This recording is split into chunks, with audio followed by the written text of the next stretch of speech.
launching downfield, underthrow. To Cook, who collects. Blockers. McConkey broke a tackle. Dropping it right down the chimney. Fake it to for Bennett. So Anderson kind of hovers. Pick. At Ruffalo. And it's blocked. dropped again and intercepted. It was Field. It's blocked. End zone. Touchdown. Pass. Doty in trouble. That's got pick six written all over it. Intercepted.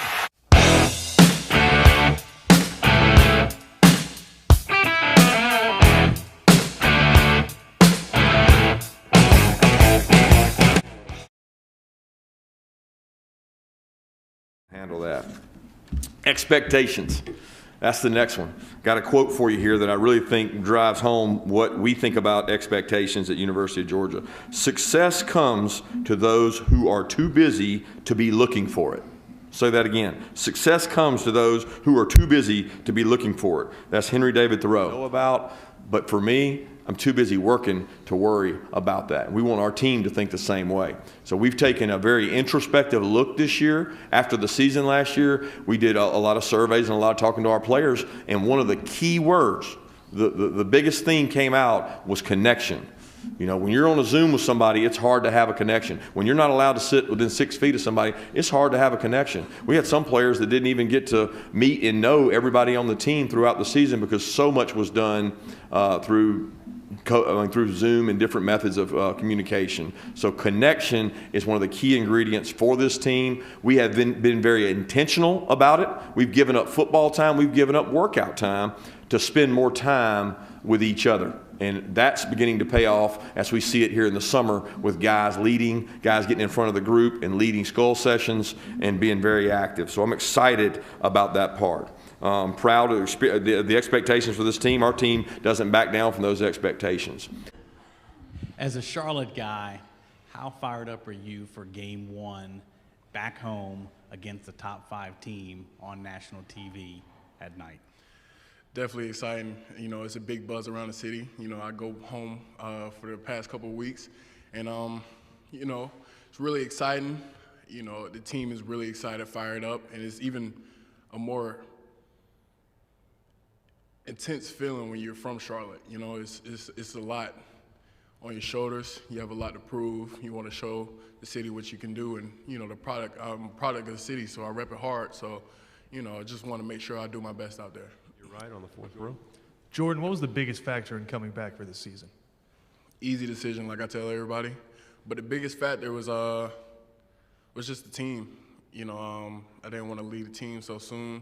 I felt like I had a lot more on the table. And, you know, I told somebody earlier, like I called Devontae Wyatt, and I was like, Devontae, we doing this? And he was like, yeah, we're going to do it. And I was like, all right, I'm going to do it then. And, you know, at that point, like, it was literally like this. And I was like, you know what, I'm coming back. Okay, third row. JT, do you feel like you're the best quarterback in the SEC coming back? It's something I don't really think about, if I had to say honestly. I think there's a lot of great quarterbacks, a lot of great players in the SEC. You know, it's probably one of the first things I learned since I got here is like, I don't care if you're a third stringer in the SEC. If you're playing football in this conference, you're a really good player. I haven't taken the time to compare myself to you know, other guys, and I think it's too difficult to. You know, if you're not on that team and you don't know their system and their scheme, you don't really know how good that quarterback is or how good their receiver is. You know.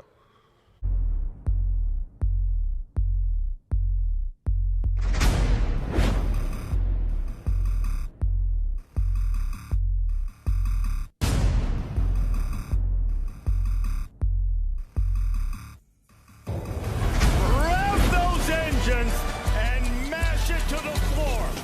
Georgia and Clemson ready to swap paint in a top 5 showdown in Charlotte. Think of how we've missed this. 74,000 expected tonight, several thousand here in Charlotte. Georgia and Clemson.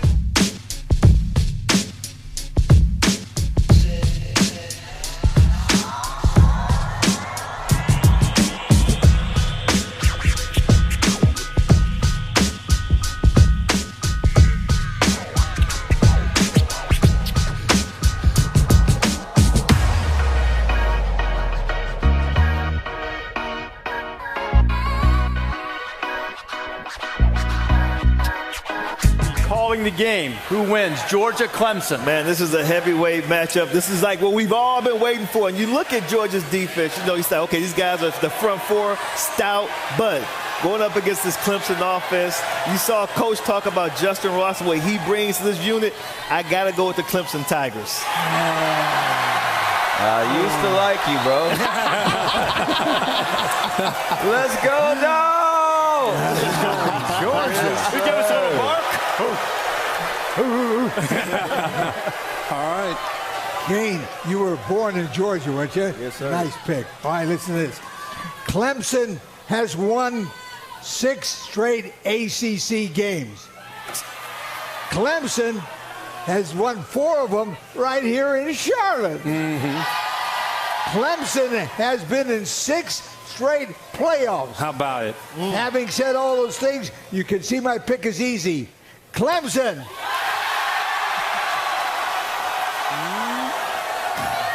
Not so fast, my friends. It's the year of the dog. The year of the dog. With the wave. With the wave. He did the fake me out, huh? He did the fake me out. And they fell for it. He thinks he's doing his handsome. Hey, you fans. Soundtrack for the season. So great to have you all back. What a morning. All of these people made it here in Uptown Charlotte. Special thanks to our good friend Kane Brown. Wonderful job here. Our celebrity guest picker, LC, going with the Dawgs. A whole day of college football is coming your way, and it's starting in a matter of moments with Dan Orlowski, Chris Button, and our good friend Bob with shoes. And take it away, Bob. Eddie McIntosh, 2 running backs deep to receive the kickoff of BT Potter, who usually doesn't allow many returns. This one does reach the end zone, but McIntosh is going to bring it out.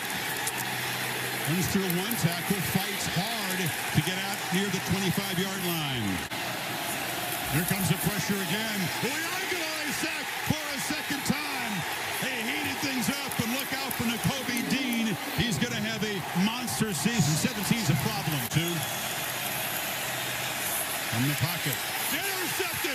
Jumping the route is Christopher Smith. A foot race. Can the quarterback catch him? He cannot. Pick 6, Georgia.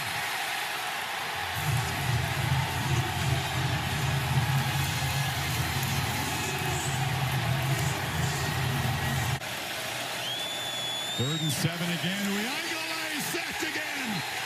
Nakobe Dean's been a nightmare tonight. Point. Pressure is picked up, trying to buy time, and now he can't escape. There was good coverage. Eventually, the rush got to him. It's field position. Sacked again. Relentless pass rush. They swarm him. Adam Anderson, his turn to eat. Well, they got him 3rd and 14. No protection again. Sack off the edge. Trayvon Walker joining the party. Dropping back and pressured and dropped again is Uiagalelei. They get him for a 7th time tonight. Heavy pressure, ball out, incomplete. They came flying up from the secondary, all 3 levels that time. Quarterback had no time. Dawgs take over. Yeah, they brought Sean, they brought the 2 middle linebackers. You're right, Chris. They dialed it up here, and here. Overmatched the offensive line. Just not enough guys to pick up that pressure. And he's trying to hit the crosser. Is the back. He's got it. And he's got a first down. Running physically, banging down to the 25. And the Georgia fans and the Bulldog players can feel it now. Skowski just missed. White. Forget the strategizing. Don't need to worry about that as he barrels for a first down. And the Dawgs are going to come to Charlotte, the Tigers' backyard, and get a huge momentum-building W. The hype will begin to build for this team. They could move up to number 2 right behind Alabama, even though the offense didn't find the end zone. Kirby took his time saying some nice words to many of these players. And, Coach, for you built your career on defense. You know what good defense looks like. How do you describe what you saw out there tonight? Aggressive, getting after it. You're either elite or you're not. And that's what we've been saying all camp. You're either elite or you're not. And tonight we played a really good game defensively. And look, guys, Clemson's got an unbelievable team. But I'm so proud for our university to come in this atmosphere in their backyard where they play their ACC championship game and come here and win this game. A lot of resiliency and a lot of composure. There will be hype after this game for your group, but what does this win actually mean reality-wise for you? Just like we said if we had lost. Everything's still in front of us, but we got a really tough game next week against a team that's really good, and we're going to have to spend a lot of time getting better to be able to be the team we want to be. Your offense extended a drive when they had to in game-winning fashion. What do you say about your offensive performance? Connection, resiliency, composure, and toughness. That's what this team's about, and they believe in that. They love each other. Thank you, Coach. Thank you.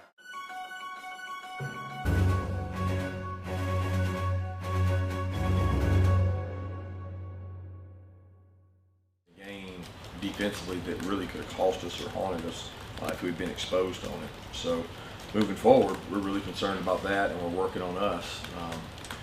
Today is about UAB. I got a lot of respect for their program. I was over there for a lot of years right by it. Bill Clark is a great coach and a close friend. He coached high school football, and I recruited his school for a long time. He got into college coaching. He's been very successful. They've done a tremendous job of recruiting and building talent and winning football games. And I got a lot of respect for their program. They got a really good team. You watch them on tape, you see it. When teams block punts and are really good on special teams, you know they're well coached. And our guys will be excited to play these guys, excited because it's at home, and it'll be the first time we've had a home atmosphere like we expect. So looking forward to getting ready for these guys. Volleyball reports that the plan was to start Carson Beck, but Daniels is pushing to play now. Oh, what about the deal for Georgia and the offense coming off that with JT a little nicked up? I get he's pushing to play, and I get you want to play. That, as a player, you're a competitor, you should. But now it's the coach's responsibility to protect him. You could tell JT Daniels was a little bit banged up against Clemson. Protect him. They're playing UAB, who's a good team. They're a really good team.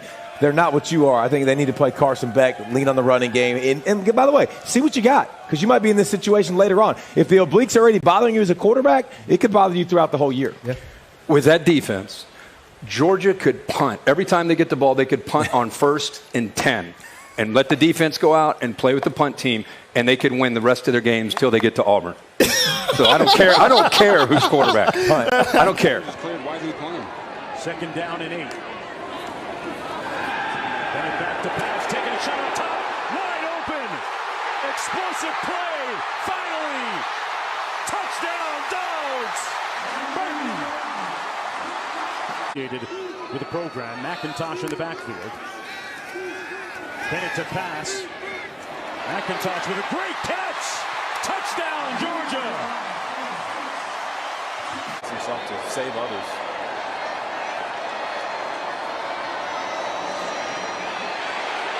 Reiser's taking a shot. Picked off. Lewis Seen with the interception for Georgia. In the backfield. 1st and 10 from their own 12. The worst starting field position of the afternoon. And wide open. Room service to Bowers. And the freshman is off. Foot race. They're looking at shoe bottoms and nothing else. And 2 sacks. Good balling. Remember, they had 7 sacks defensively last week. And an impressive win against Clemson. Taking a shot again. Bennett slings it. Wide open. Catch by Smith. Room service. Touchdown.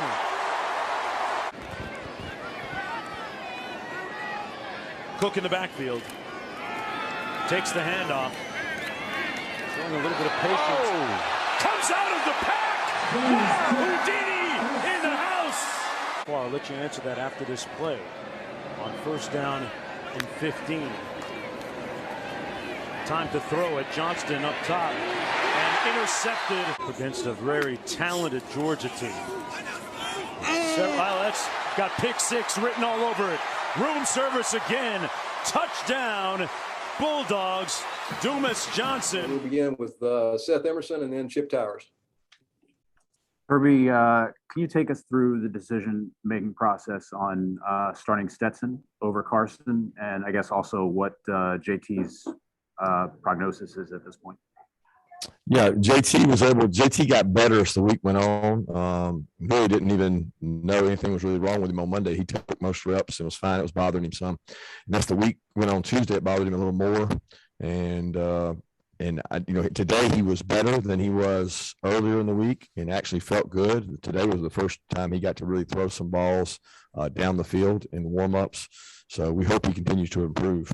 The decision to go with Stetson, we're really young offensively. We have a lot of guys that are injured and out, whether it's Kieris, George, Darnell. I mean, we just have a lot of young players that we're trying to grow up, and we thought that it would give us a calming effect to have him in, his experience, his ability to play in games.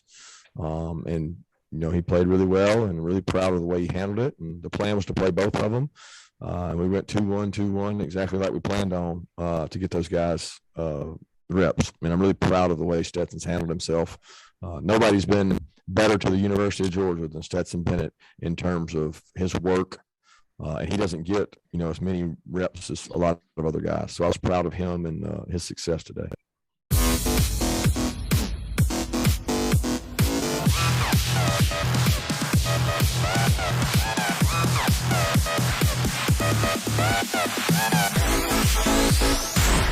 The two-parter here. One, South Carolina has a bit of an unknown at their quarterback. Can you share what those quarterbacks do differently? And two, I know you use a lot of different motivations. Will you bring up what happened the last time South Carolina played in Sanford Stadium to the team at some point?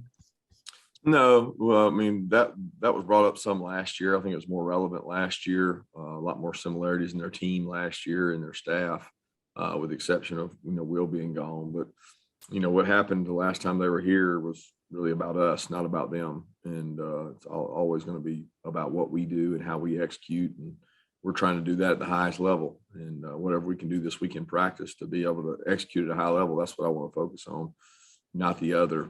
As far as our quarterback situation, we got to see Luke last year. Doty, he's an incredible athlete. He creates problems in terms of extending plays. He's a really good athlete, and he moved the pocket around against us last year in a different offense, but a good athlete. And, my man down the road right here, Zeb's done a good job. He's come in and played really well. It was interesting. I'm good friends with his dad, and getting to watch him play in those first two games was just unique because he played really well. And I'm like, this guy, was a GA, and he jumped in and played quarterback and played winning football, made good decisions, made good throws, and got to be pretty cool for him to get an opportunity to play at an SEC program after going into being a GA, and they use other guys at quarterback as well. And they do a good job changing it up, trying to give you a change of pace at that position. For a 12-yard pickup, they went quickly to the line of scrimmage. Cook through a big hole. Cook into the end zone. Touchdown, Georgia. Deep shot. And he has a man running wide open. Touchdown to Jermaine Burton. Daniels toward the end zone and caught. Another open receiver behind the defense. 2 seconds to go. Play clock at 1. Play action pass. Doty in trouble. And it didn't look like he got out of the end zone from here. It's a safety. I think he got the ball out, but his knee had to blitz on third down because their front four has been so effective.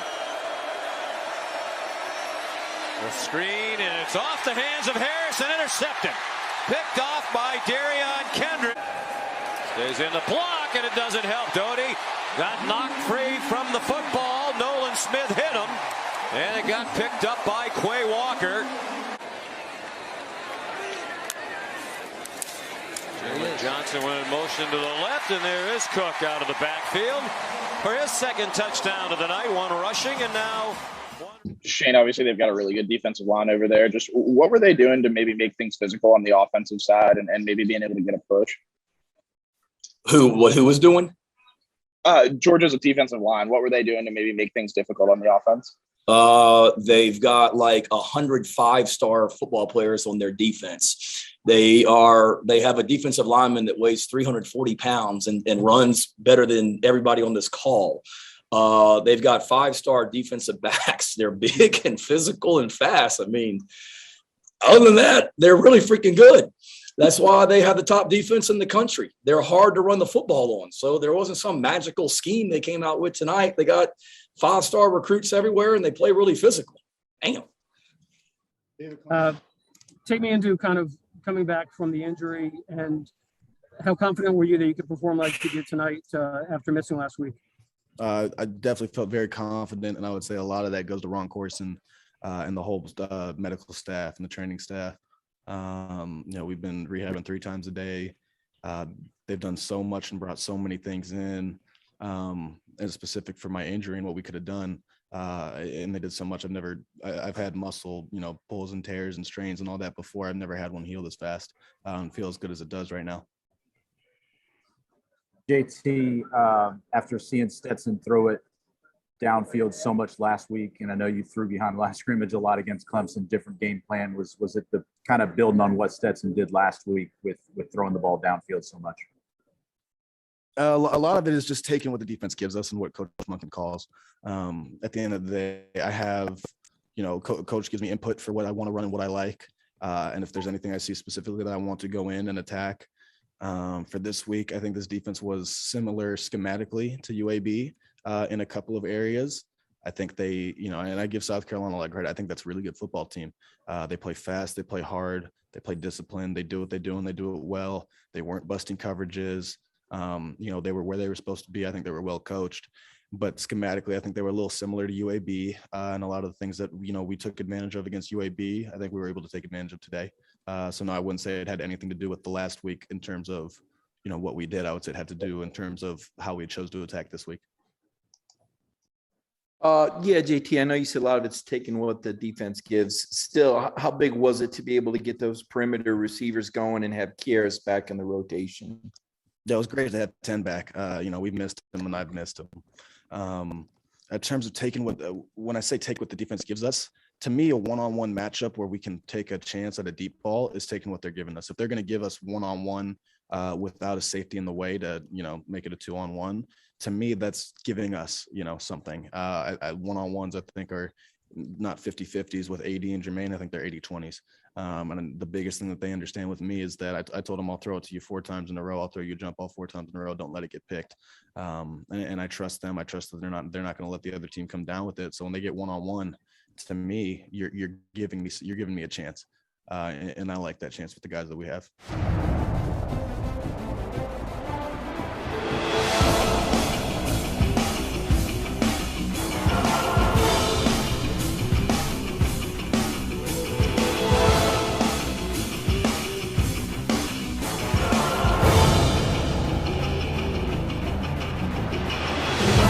Daniels all day throws into the side, the 10 to the 5 to the goal line. Touchdown, Bowers. And then up there in Happy Valley, Seals throws again into traffic and it's picked off. Bouncing off one dog, and it's Christopher Smith. Barr, who was in on that tackle, off the field, helmet issue. Daniels in zone. Touchdown, Lad McConkey. Instead, it's an end around to McConkey. He's got wide open turf in front of him. Another Georgia touchdown. Just mentioned in the depth chart. Play action again. Bennett, plenty of time to set his feet and throw a good ball, and it's the 3rd touchdown of the day for Brock Bowers. Maybe a little retouching. 3rd and 3. Edwards, look at this hole. Touchdown.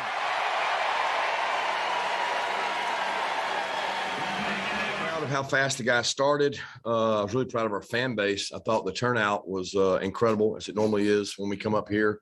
Thought our kids came out, started fast, and that was the goal all week. We played videos of Mike Tyson, and we talked about starting fast and playing to our standard, and I thought they did that. They came out, got a 3 and out. Offense went down, scored, got turnover after turnover, and we started fast, which is important to our group.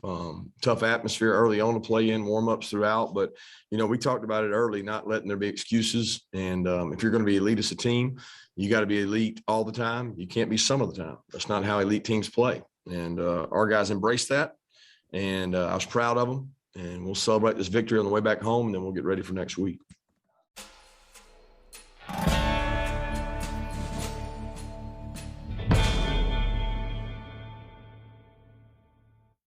And we want to continue to encourage our fans and fan base. I know they'll turn out and be loud and proud, but really with game day there, we want to get everybody to the stadium as early as we can, especially with the last hour those guys shared in there. Nothing that quite gets the adrenaline going in a big game, the end of the national anthem, and now the temperature's starting to rise in here. When JT Daniels was the starter, I like Stetson Bennett. I think he can manage an offense, but this defense is one of the best. It's like college football version of the 85 Bears right now. So I got to go with the Georgia Bulldogs. I like it, Desmond. They just played the battle hymn here. This crowd is rocking for a noon game. I think we're ready to go. And Kirby said this team needs to be elite, and this is a game they have to win, so I'm going with the Dogs. Great pick. Where's Uga? I don't think they didn't bring Uga up Uga here. not here? Uga's not here. Let me talk to Uga anyhow. Uga, did you know that your offense in the last 3 games is averaging 52 points a game? Yeah. Where's Uga? Uga, did you know your defense is the #1 scoring defense in America? Yeah. Uga, did you know you're a 19-point favorite? I'm going with Uga's team. Give me that. There he is. There he is.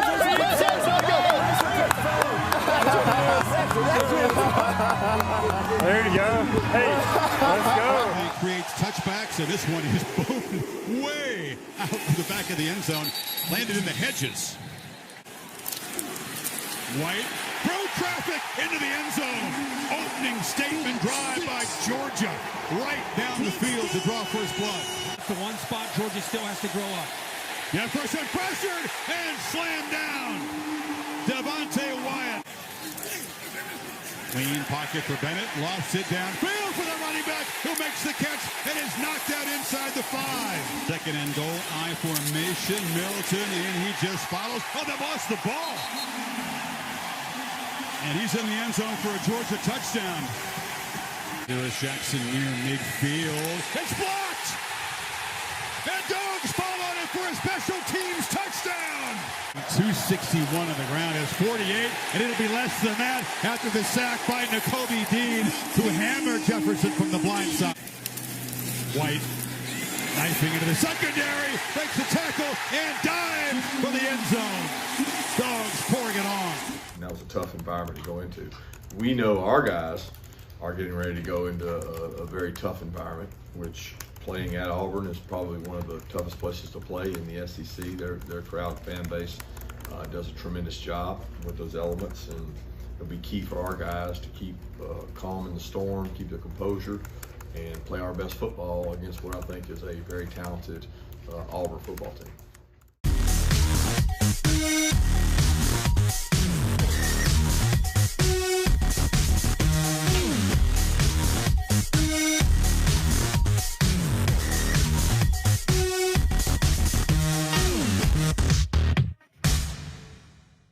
Nix is going to play very good. He's going to make some plays, but just not enough. Georgia's way too much for Auburn. I got Georgia big. Yeah, for sure. Georgia's got an amazing defense. Bo Nix is not going to have the space he had to make those plays. Yeah. So I got Georgia. Georgia is the best team in the nation. Maybe. What? Oh, okay. Man, one sentence, Alabama's the choice. The next sentence, Georgia. Making sure both sides. You got them covered. I'll tell you what, man. Auburn's only chance in this game is for Bo Nix to play backyard football and do what he did last week, get off schedule, dance around, make plays that are unpredictable, because if they try to run into that defense, you have no chance. Auburn's defense keeps them in the game. Bo Nix is the key to be able to try to pull off the upset. Georgia, I think, wins the game, but I think it could be closer than you think. Camarda will send it for Georgia. The Deep South's oldest rivalry renewed once again here at Jordan-Hare. And it'll start from the 25. 32. Nix dropped again and intercepted. It was batted up and then taken away. Nakobe Dean comes over. Auburn, they go under center I formation, handed off to the fullback who goes over the top, and it looks like got in. It's a touchdown for Georgia. Gain of 25. Play action and plenty of time. Bennett airs it out. Plenty of separation as well, and it's complete. Lad McCollum A.D. Mitchell on the outside. Milton, the running back. They will throw it. Fires. Hold in. A.D. Mitchell. Touchdown, Georgia. Auburn's defense has locked in these last 3 drives after Georgia, and especially Stetson Bennett, was slinging it all over the field prior. He will go to the air to start this one and dial up the deep ball. McConkey is open, and McConkey is gone. Touchdown, Georgia. The mailman delivers. Bennett keeps lots of open space. Bennett into the secondary. Look out, and he's tripped up from behind. Play for Georgia, and Auburn's defense in particular got penetration, couldn't wrap him up, and what a play! Zamir White out of sight for a Bulldog touchdown. Final play of this one, Finley delivers another strike. Jedrick Jackson makes the catch, and that will do it.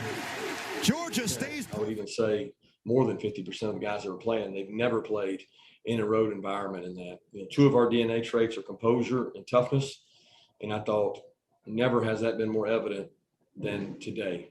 Composure and toughness. And the men in that locker room never doubt, never question each other. A really physical game, guys. That was a really physical game. And now we've had 2 of those really physical games back to back. I told you we were beat up coming into it, and we're probably more beat up coming out of it. But I'm proud of the way the guys competed, man. Golly, just a lot of toughness showed through in that game.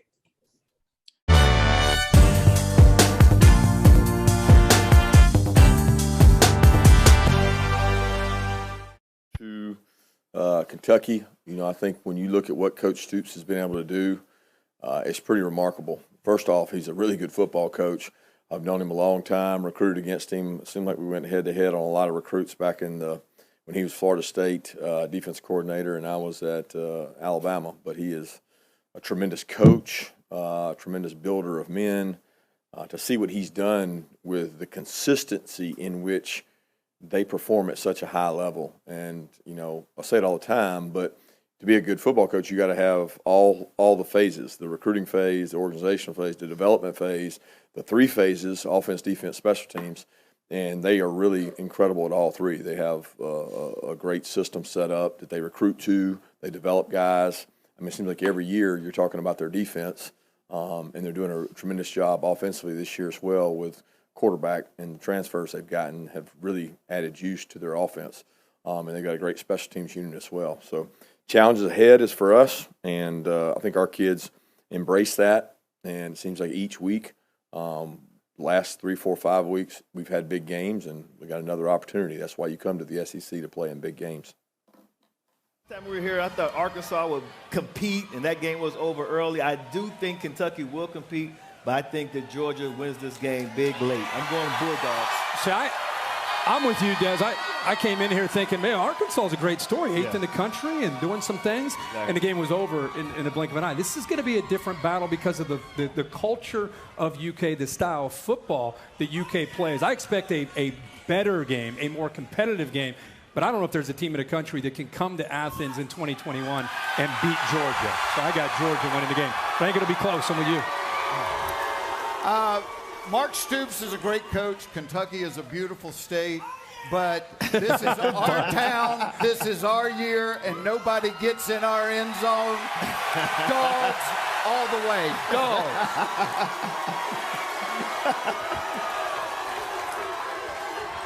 Big fella's coming in here. Oh, what we got here? The big fella's coming up here to visit. Here we go. The big fella's coming up to visit. Here he is now, big fella. Oh, God. Here he is. Hey, listen. Hey, man. Listen, Georgia is the #1 team in the nation. That makes you the #1 mascot of the nation. Yeah. All right, big fella. All right. Wow. Aga, you and I picked Georgia to win the SEC title. Aga, you and I picked Georgia to win the national championship. Aga and I picked Kentucky to win the basketball tournament. But this isn't basketball, sweetheart. Give me every football. There he goes. Big man. He's coming over, big guy. There you go. Was Uga listening to any of that? Thanks to Jeff Foxworthy, our friend, did such a great job. Thank you for joining us. Back deep. We're underway in Athens. Johnson will take it at the 3. Got a big opening up the middle. Got across the 25 before Georgia closed the door on him. Play action. Bennett waits too long. Hit as he throws and incomplete. Pascal that time, number 4. Playmaking defensive end tackle. Gets to the arm of Bennett just as it's let's go. Comes around inside and wheels back. Gets it right on the review. The ruling of a fumble recovered by the offense is confirmed. The 3rd down from the spot of recovery. Stetson Bennett to throw. Fires a slant to Cook across the middle. Touchdown. Walking in. Georgia leads. Milton back in at tailback on a little delayed handoff. Kendall Milton broke a tackle across the 20. Kendall Milton down the sideline. Still going. And he might take it. Oh, they're going to say stepped out. I think he was shoved just enough. And again, guys inducted into the Hall of Fame. Stetson Bennett on a keeper. This is what he does so well that maybe JT Daniels can't. Another big opening for Cook. And Cook goes for about 12. Zamir White back in. Georgia doing it on the ground. And Zamir White will score. Touchdown, Georgia.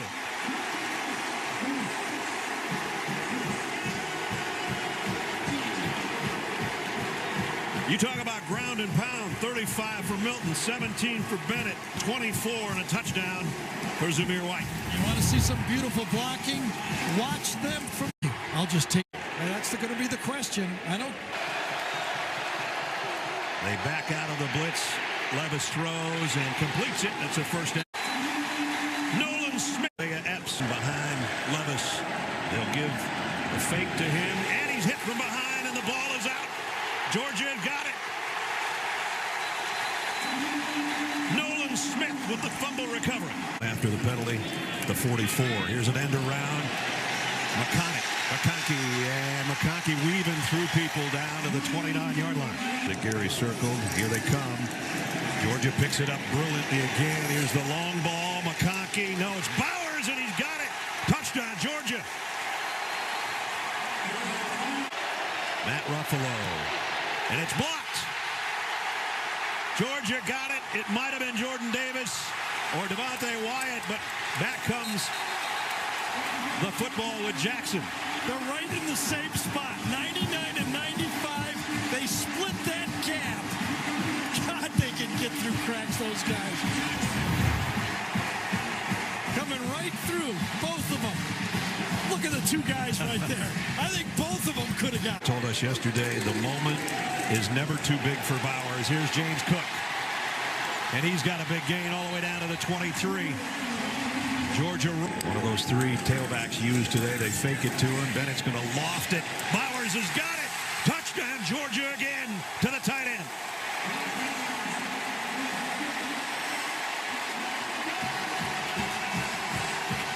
The moment's never too big for him. I guess not. How about Bowers adjusting to this ball? When he turns around and finds it, the pass is halfway there. Below. Is blocked. Nakobe Dean flags down. There's a Georgia player on the field. That was discussed there. Just throwing more and throwing to the tight ends a lot. But I did want to ask on the defense, just calling the timeout with a few seconds left to play and all that. Did you have any problem with kind of the way the game ended? No, I had a problem with how it ended for our players. Guy runs on the field undisciplined.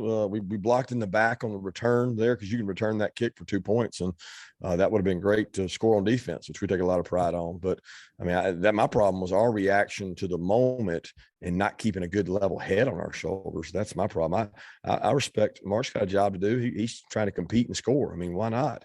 That's what he's trying, as he came here to do, is win the game and score points. So, I mean, I respect that. They had a long drive there.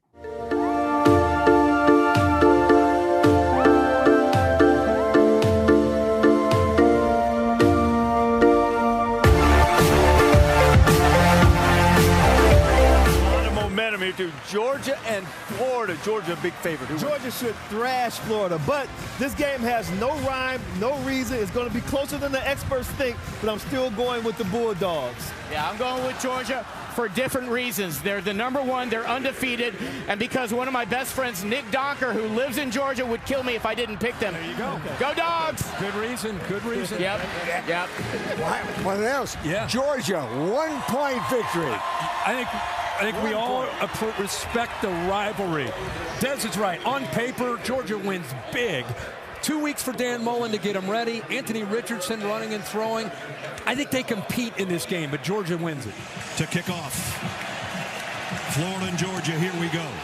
High, short kick. Kearis Jackson takes it at the 4. And Jackson's got a little seam out across the 30 to the 35 before he's knocked out of bounds. Second and 4. White broke out the back end. Almost took it. He slips on his own at the 32. They fake it to him. Cox giving chase on Bennett. Bennett's going to take off on his own. Stetson Bennett inside the 10. That was beautiful. I think 3 tight ends were on the field for... Richardson runs all the way again. This time he gets a little room to breathe. Still going with no whistle, I guess. And the ball came out at the end. Georgia's got it. Nolan Smith is in the end zone. Georgia touchdown.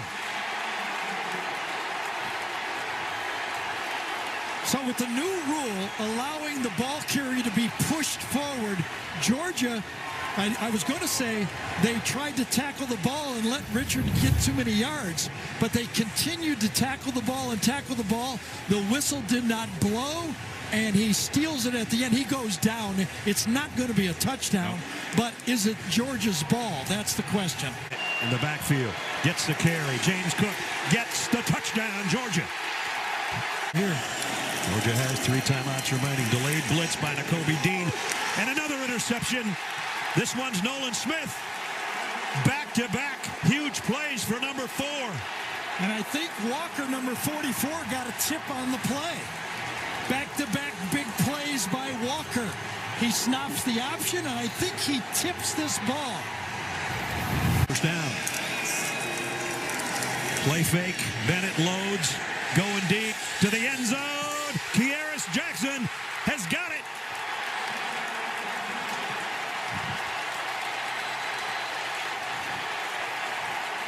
.36 yards in the corner of the end zone. To the Richardson. Oh, and it's intercepted by Nakobe Dean. Goodbye. Dean is gone. Touchdown, Georgia.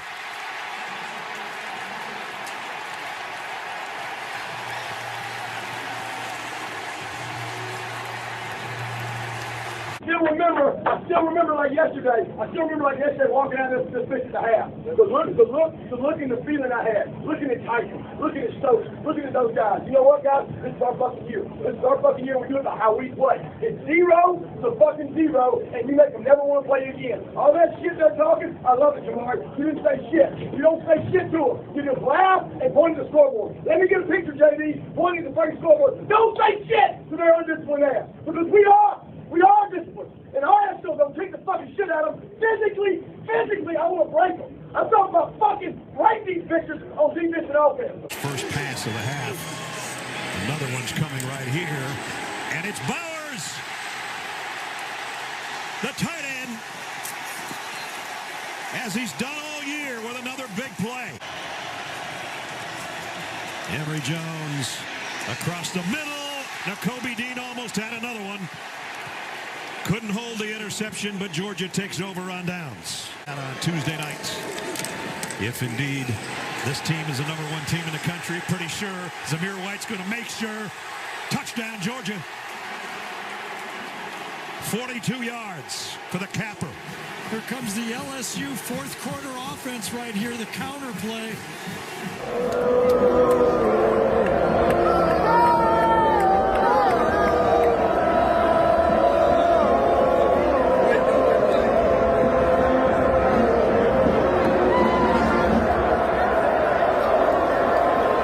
Smith.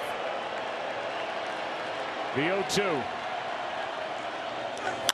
Left side, Swanson to first. The Browns are world champions.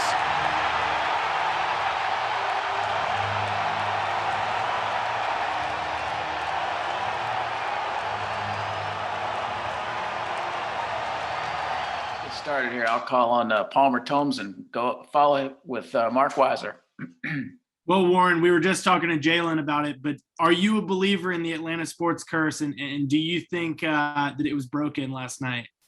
I mean, it certainly seems like there has been an Atlanta sports curse going on, but yeah, I think hopefully tonight was the start of something special for Atlanta sports getting on the right track.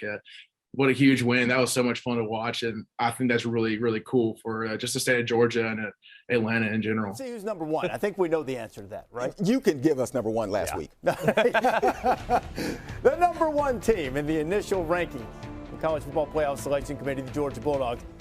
Kirk, how much separation is there between Georgia and all these other teams that we're about to see? Well, through 8 weeks, it's pretty obvious. It's a pretty big gap right now. Who is number two? Alabama. Wow. Reese, that's the first time I've seen you react. That's just the first time I've seen you react to something. I'm a little shocked by it, just to be honest. Now, they've got a lot of wins over teams with winning records. Solid win over Ole Miss. And what turns out to be a pretty good win against Mississippi State as well. The thing is, for everybody who's going to get all up in arms about this, as you look ahead, this is going to take care of itself. Alabama will either lose and not get to the SEC championship game to play Georgia, or they'll get there and lose, or they'll win out and they'll be in. Hey, Herbie, hold your thought of being told we need to see 3 right now. Who's number 3? Michigan State. Those two teams met in the playoff once before in 2015. Kirk, Alabama, Michigan State, 2-3. What do you think? It doesn't matter where the heck Alabama is. Reese, you set the table there. If they went out and they beat Georgia, they're in. If they lose to Georgia, they're out. So for fans that are looking at the two teams from the SEC and you're panicking, don't. The reason you should panic, it'd be the same reason if Alabama were at 5 or 4 or 3. If they beat Bama, they're both in. So no matter what happens, it still comes down to that game in Atlanta. Michigan State, you guys just said they could be up at 2, definitely in the top 4, and without beating a team with a winning record, they went out, came back from that big deficit. 5 minutes to go in the third quarter, they're down 30-14, come back and win, and they turned their season around with that, and the committee recognized it, put them in the top 3. Who's number 4?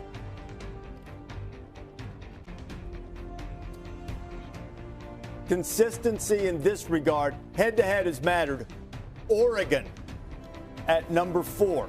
Yeah, and this further proves the point now that people are probably going to be alarmed by the fact that Cincinnati at this point on the outside looking in, but this furthers the point that Cincinnati ultimately does not control its own destiny. They're at the mercy of what transpires in the Power 5. No disrespect to Cincinnati, they've done a remarkable job. They've scheduled up, they beat Indiana, they beat Notre Dame. But ultimately, if Oregon wins the rest of their games and wins the Pac-12, they're going to make the college football playoff. Same can be said for Michigan State. Same can be said for Ohio State, which could potentially leave Cincinnati on the outside looking in. So this is, I think, a very solid ranking, an appropriate ranking for where the Oregon Ducks stand considering the win they have against Ohio State. You know, one of the questions people had asked, Kirk, was how much help does Cincinnati need? And the answer, no matter whether they're 5 or 6, is going to be a significant amount of help. They're going to have things fall right. Yeah, they're going to have to have some help.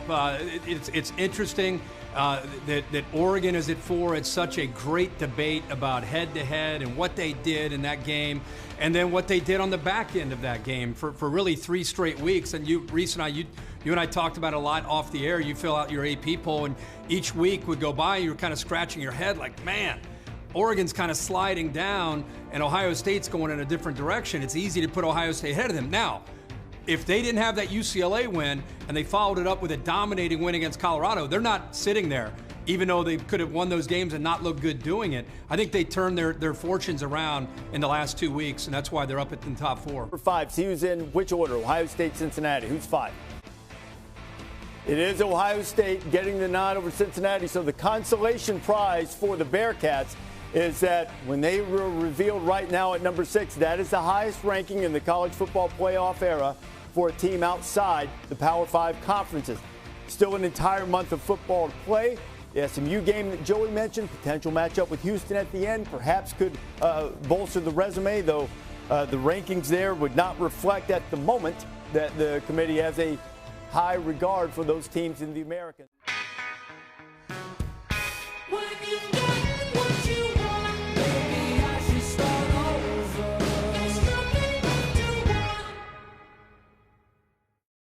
Breaking right now, one of the University of Georgia football players, a star player, has been arrested and charged with rape. Our Tori Cooper is outside the Clark County Jail with how this situation is developing. Tori, good morning. Yeah, linebacker Adam Anderson was booked right here into Athens Clark County Jail early last night around 7:45. But his attorney's telling us this morning that he willingly surrendered himself right here to authorities. Anderson is being held without bond on a felony rape charge. Police say they were investigating him last week after a 21-year-old woman reported she was sexually assaulted by Anderson on October 29th. The senior from Rome, Georgia, played in the Florida-Georgia game the next day before getting suspended last week, and he missed the Mizzou game. Anderson's lawyer released this statement, saying in part that Anderson will fight the charge and he'll seek to be released on bond. He also said Anderson hopes the UGA community and the public will keep an open mind during the case.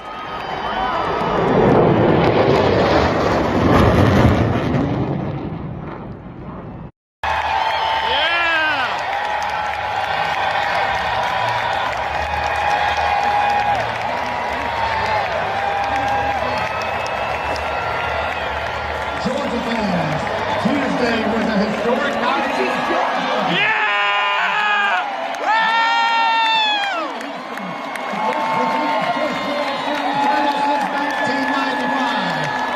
Please join us in recognizing two of the largest stars in our Atlanta Braves. Just don't give them one night. Jason Blooper and the Braves. Responsible for Jocktober with 2 pivotal pinpoint home runs during the NLDS victory over the Brewers. And the home run in the NLCS.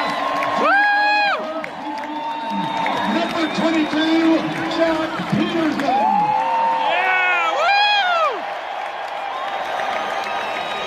Congratulations, Jock Blooper and the world champion Atlanta Braves. Calling the Dawgs. Let's hear the Georgia Bulldogs cheer. The North stands Hill, Georgia. The South stands Hill Bulldogs. Here we go. 1, 2, 3.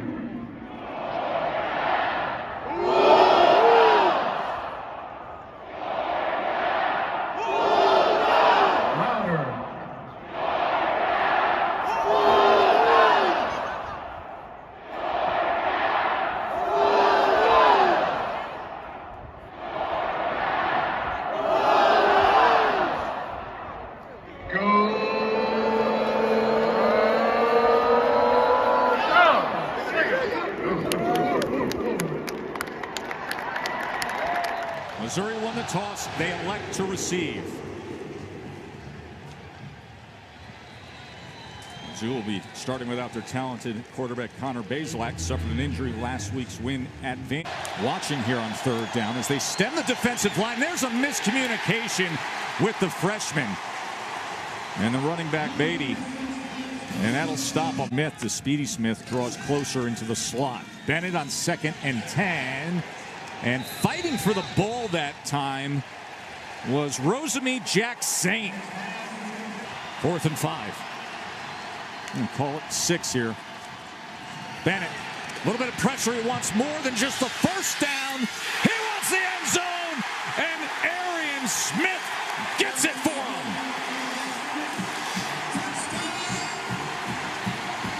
35-yard touchdown. Stetson Bennett to the speedy Arian Smith on 4th down. That's the way you strike. At that position. McInnes' 2nd punt, and it is blocked. Georgia with the block, and special teams out of the back of the end zone. Nolan Smith came flying in. They did it again. There they got after Arkansas pretty good early on in that game as well. And here, with all that speed, they come after Grant McInnes. Football players, I want no part of it. Bennett, look at the time, look at the opportunity downfield, and look at the results. Jermaine Burton. 650 pounds of blocking for Zamir White. And that's exactly what it looks like when you have two human road graders in front of you. Pressure against Macon. Can he get free? Driving ahead, and he's going to be really close, but looks a little short as Quay Walker was able to wrap him up. Quay Walker just far enough, as it looks like he is. Just a little bit short. Great effort from the quarterback, just not able to keep his feet long enough. Pixelated houndstooth and the beautiful scarf, and then he's rocking that lid. Bennett downfield, and the one-handed effort that time by Kenny McIntosh. Here's the quick screen, Bowers, and look at the stiff arm, and then the acceleration by the freshman tight end. And that's a pretty dang high standard for the Dogs. Bennett. Good ball thrown, bobbled for a moment, and then Brock Bowers comes up with the catch. Not doing it here. Bennett totally in command here in the 2-minute drill. Running out of options, goes cross the grain, and down near the goal line is Burton. And they're going to mark him down at the 1-yard line for the second time in this first half. White and James Cook in the backfield. Here is Cook. And Cook will take it in. So they shift to the unconventional formation, and they go with the direct snap, and it's a 1-yard touchdown run for James Cook. 7 yards there to Washington. They go with jet motion with Jackson. Kearis Jackson cuts back inside the 20, and that jet motion handoff pays off. Bennett quickly to Burton. Burton inside the 5 and into the end zone. Now Burton was knocking on the door enough in the first half with 2 catches that were put down at the 1-yard line. This time he crosses the goal line, 12-yard touchdown. With Georgia up by 30 in the third quarter. End around it, Smith. Here comes that track speed of Smith. And it's an easy first down as he turns the corner. Bennett's been just fine, and now he is back. 2nd and 5, inside screen, McConkey, touchdown. Ladd McConkey with his 3rd of the year.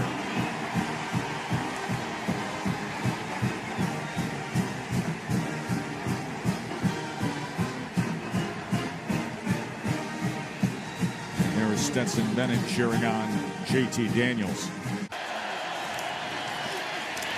Cook brought down by Nolan Smith. Yes. My ribs still hurt from a hit that Eric Berry gave me about 12 years ago. Look at Edwards out of the backfield.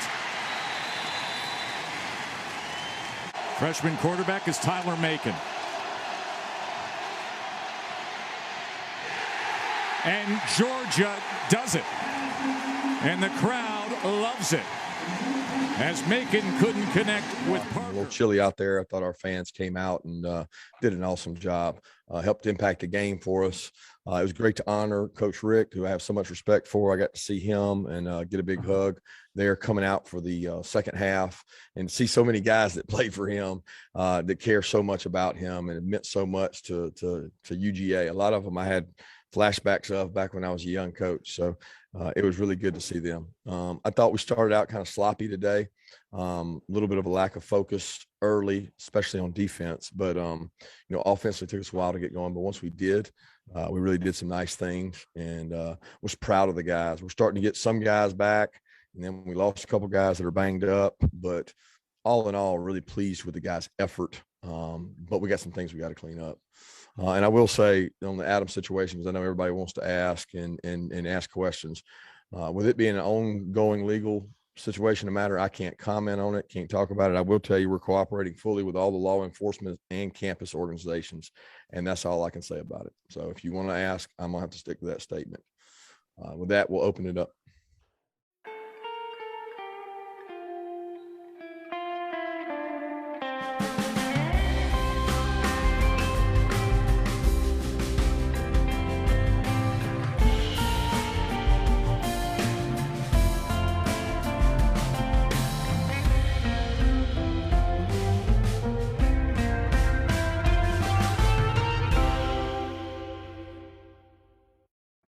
Behind, got a long walk over here and keep you guys waiting, but we're excited to get started on Tennessee today. Josh has done an incredible job. The atmosphere, you can see it in home games and the way their guys play. Have really bought into their system, and defensively they're playing better and better. Offensively, I think in the last 3 or 4 games, they're averaging the most points in the SEC. Really up-tempo, fast-paced offense that's really hard to prepare for. Everybody tries to prepare in the offseason for teams like this in the bye week, but it's so hard to simulate. When you talk to other people going against it, it makes it tremendously tough. So our guys are excited for the opportunity. Playing on the road in the SEC is one of the toughest things there is to do in the country, and we'll have to go up to a really tough environment and play really good football against these guys. They're doing the quarterback's playing tremendous, and their defense has gotten better and better with each week. So that'll open it up. The country, the Georgia Bulldogs.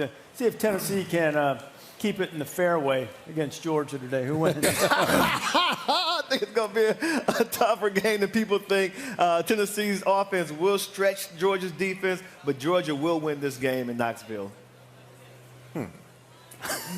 Kirby Smart called me this week.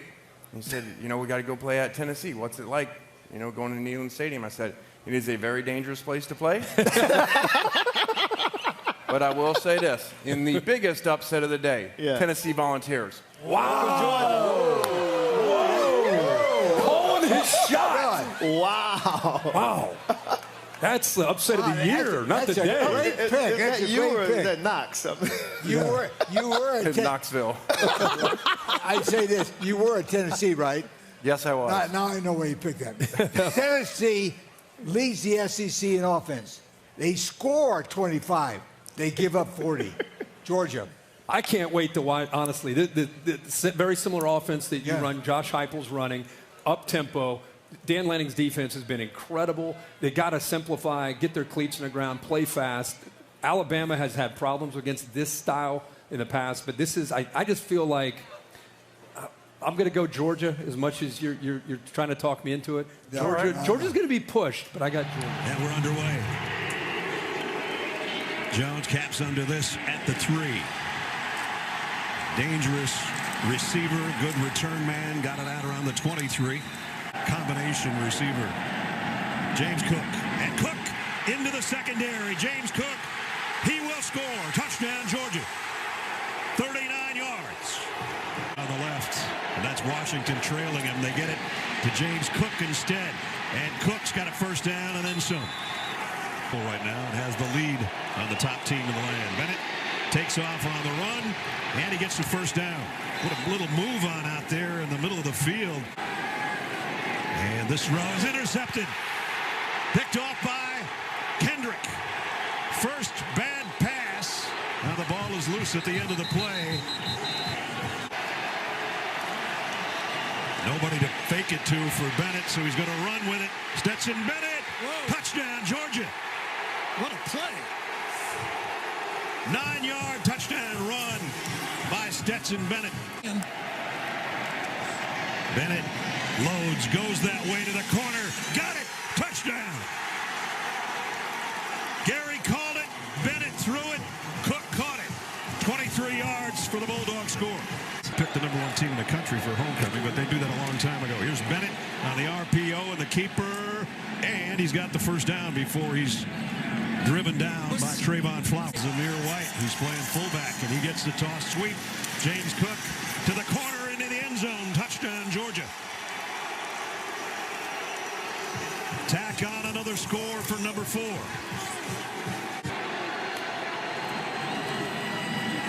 Hooker flushed out of the pocket. Down he goes way back at the 20. Ball is out. Georgia tracking it down, and they pick it up. Trayvon Walker steps out of bounds with it, if indeed it's a fumble. The officials say it is.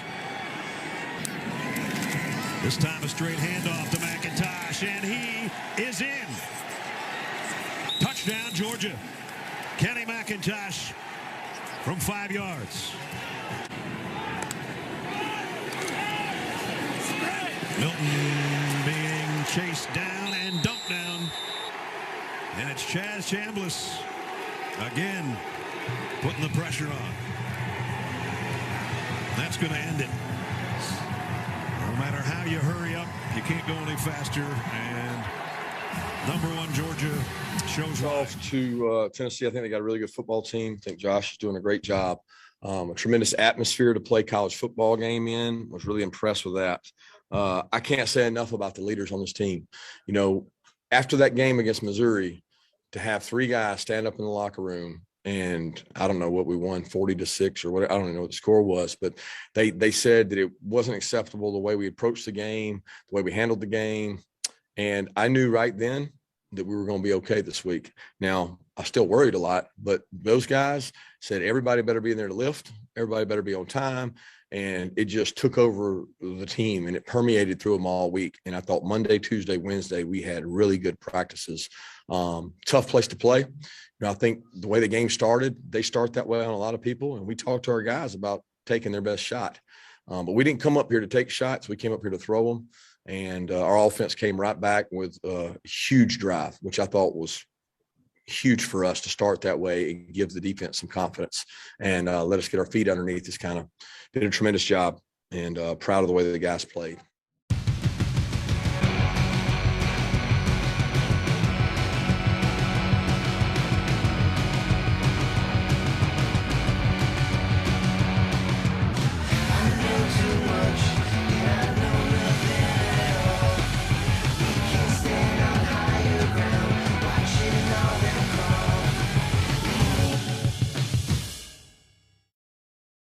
Here at Sanford Stadium. The boot toward the far sideline and almost out of bounds. In fact, it'll be marked at the 17-yard line. Day refrigerator.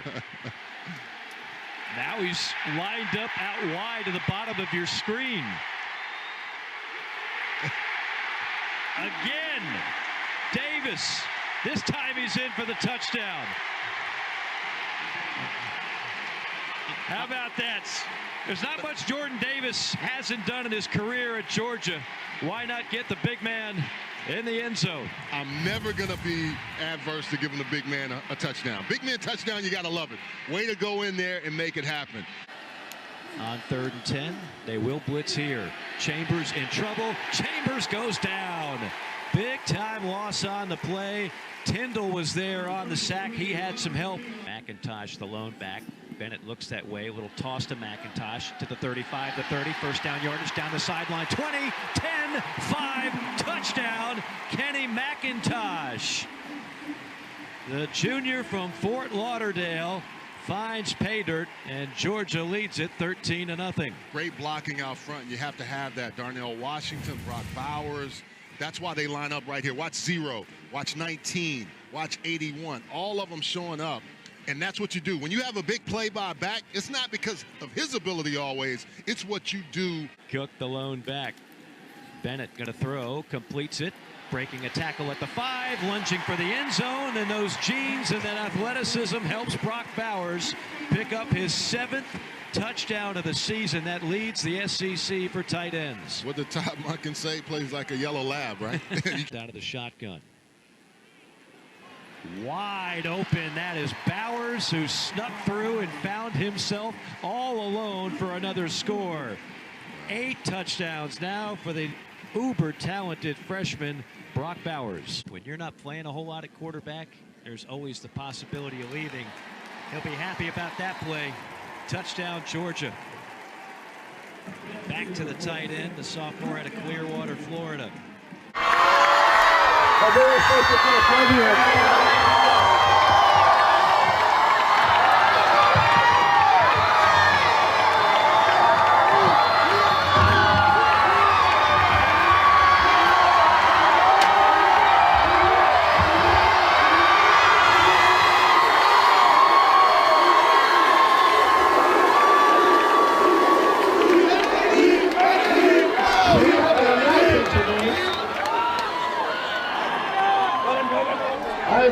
to give this plaque that reads, in recognition of his uncommon achievement, exemplary citizenship and character, and valuable contributions to the UGA community, and in particular the joy he exudes and brings about in others, all of which are aspirational traits of Redcoats. The University of Georgia Redcoat Band hereby awards the title Honorary Member to number 99, Jordan Davis!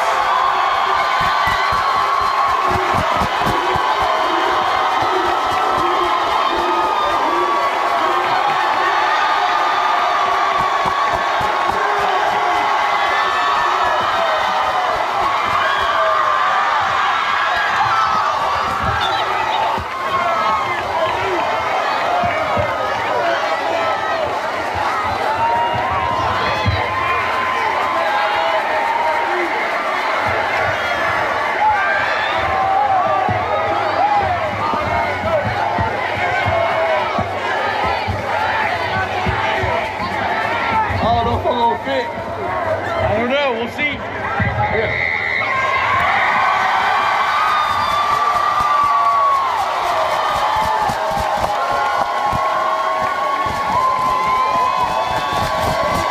We'll try it on another time. And in your first official act as an honorary Redcoat, we need you to take us through the fight song one time, sir, if you don't mind. Redcoats is the glory twice with the angel tag.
Congrats, Jordan, and all of our seniors.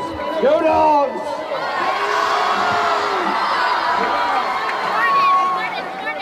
Good afternoon, everybody.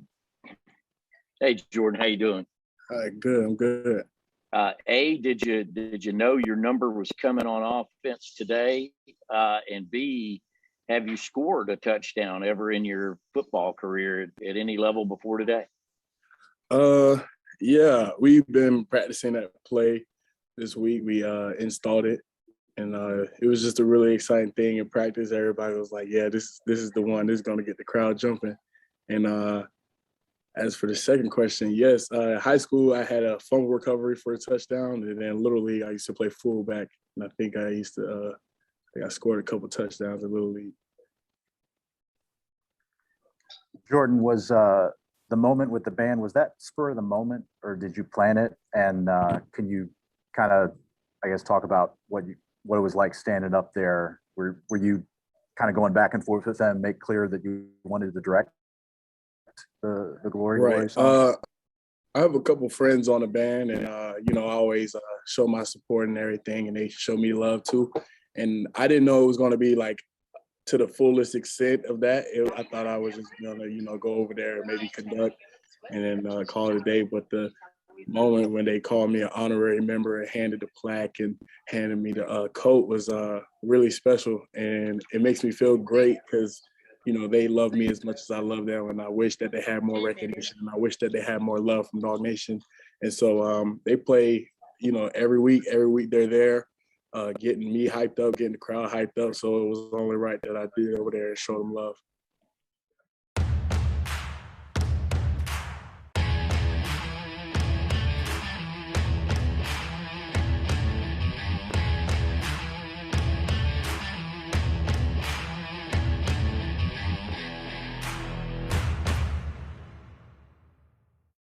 Thanksgiving, I'd like to recognize and give thanks to Jonas Jennings. He does a tremendous job for us as Director of Player Development.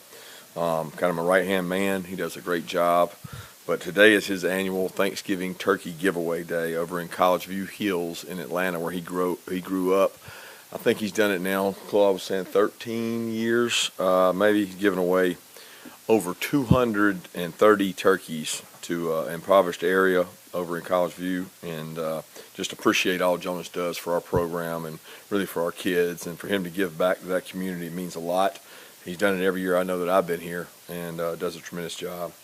With that, leading to Georgia Tech and our guys getting to go play in Atlanta, an opportunity to play and where a lot of our guys, one of our main recruiting areas where a lot of our guys are from, and it's a great atmosphere, and I know our guys will be excited for a rivalry game to play in Atlanta, and it's the next part, it's the next chapter, and what are they going to write about this chapter with each group?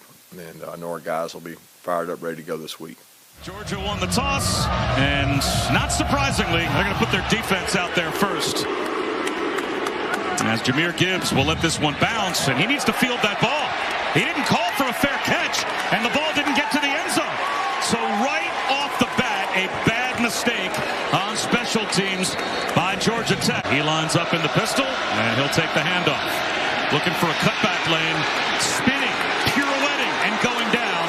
A loss of a yard. And already, Chris Button, we see the spirit of this defense. Lobbing one to the end zone and dropping it right down the chimney is Stetson Bennett to Jermaine Burton for the touchdown. Families and kids that are going through some type of difficulty similar to what he did is awesome. Screen out to the edge to Ladd McConkey. He's looking for the pylon. And he is there. Touchdown. 17 on the board for Georgia. Only one first down so far for Georgia Tech. They go to work again. And here's Jordan Yates being chased. Nowhere to go. Flag down as he is sacked back to the 11-yard line. Only a three-man rush on 2nd and 10. There's the slant to Brock Bowers. Look at the tight end go! An extra gear for the freshman. Touchdown. Wow.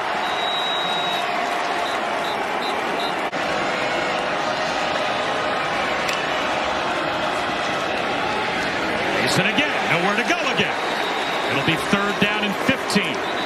He lost another couple. They'll go there. Bowers climbs the ladder.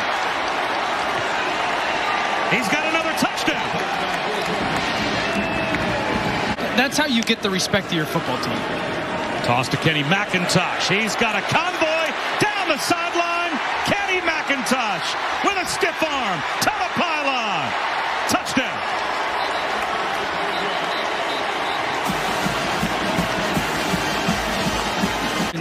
Coming off of this 2021 season. Yates goes down. A low snap that threw the timing of that play off from the very start. Between the hashes. Rolling the snap back again. There's the blitz off the edge, and Yates has absolutely no chance. Coming over and giving them attention. I always say, man, it takes 10 seconds out of your day. And the impact that that's going to have on that young kid is going to be tremendous. Dejon Edwards gets into the act. And was at the start, but a lat injury to begin the season, and a re-aggravation of that injury led to Bennett capitalizing. And another touchdown on the cutback by Edwards as the Dogs add to their lead. Stetson, I wanted to ask you about your team's focus. You might have opened the game with 4 touchdown drives, if not for one drop. Can you just talk about your team's ability to keep your focus and not look ahead to next week? Yeah, we're just focused on doing the duty that lies nearest. We knew what this game meant for us and for the history of this program, and that if we slipped up, anything could happen. So we're just real focused. Can I just quickly follow up and say, what does this game mean to you as a Georgia native? It means a lot. It's first 12-0 season, first undefeated season since 1982. You know, it's a big accomplishment, but you know, now the real fun starts. Hey, Stetson, obviously this was an important win. What can you take out of it? If anything, it's, a 45-0 game like this that you can carry into that game next week. Yeah. There'll be some things to fix. Those 2 drives right before the end of the half were, not good enough. And once we watch the film, we'll have a better idea of what those mistakes were. And it's always good to go out there and score like we did today, and hopefully carry that momentum into next week.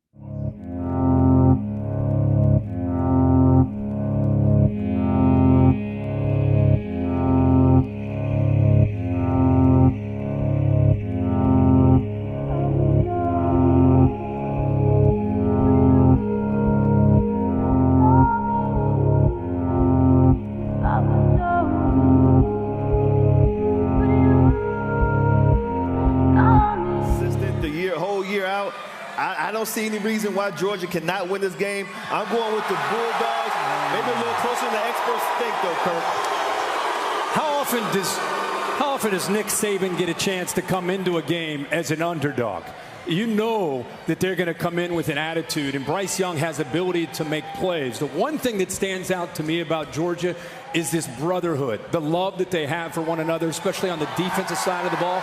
I just can't see that being denied today. Close game. Georgia secures an SEC championship. Zach, what do you say? Yeah, baby. All day long, all day long. I grew up, my dad had a picture of Erk Russell on the wall. That's I grew cool. up. And if the offense can't score, they can't win. Bulldogs all day long today. It's our day. It's our time.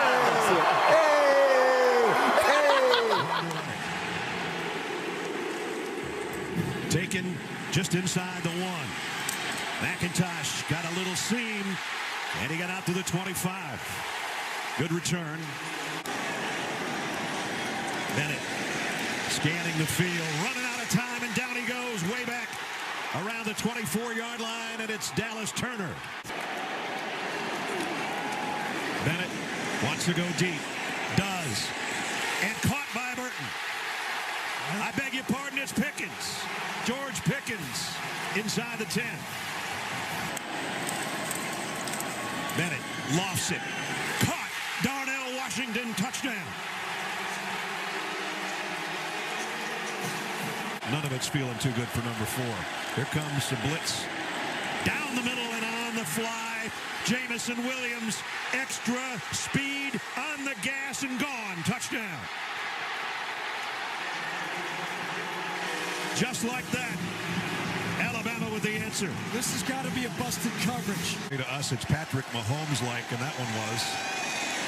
And now he's aiming for his receiver to get to the end zone, and he got it to him. Touchdown, Mechie. Bennett throws complete out. McConkey got blockers. McConkey broke a tackle. He's gone. Touchdown, Georgia.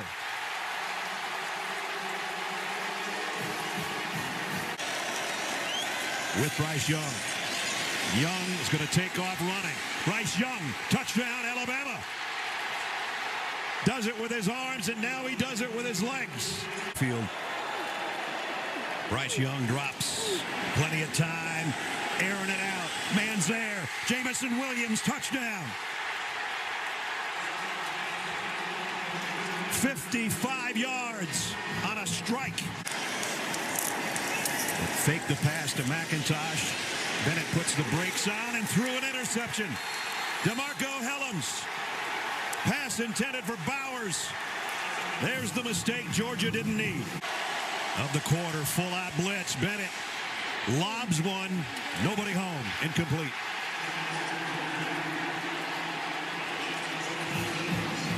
Boy, that's a big gamble by Kirby on that play. Bennett throws, it's intercepted. Picked off, and this might be a touchdown. Battle is in for the Tide.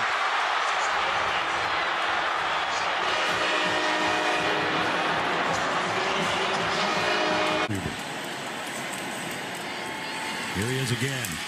Going through some traffic, still going. Bowers Touchdown, Georgia. We have Coach Smart, N'Kobe Dean, and Stetson Bennett. Each will have an opening statement. We'll go right down the line, then we open for questions. Coach? Well, first off, I'd like to thank our fans. I thought our fans turned out and had a great impact on the game. I mean, I felt like we had a majority in the stadium. Obviously, we didn't play very well, but tremendous audience, great support from them, great atmosphere. I mean, I told our kids there's no better atmosphere to play in the country than the SEC championship.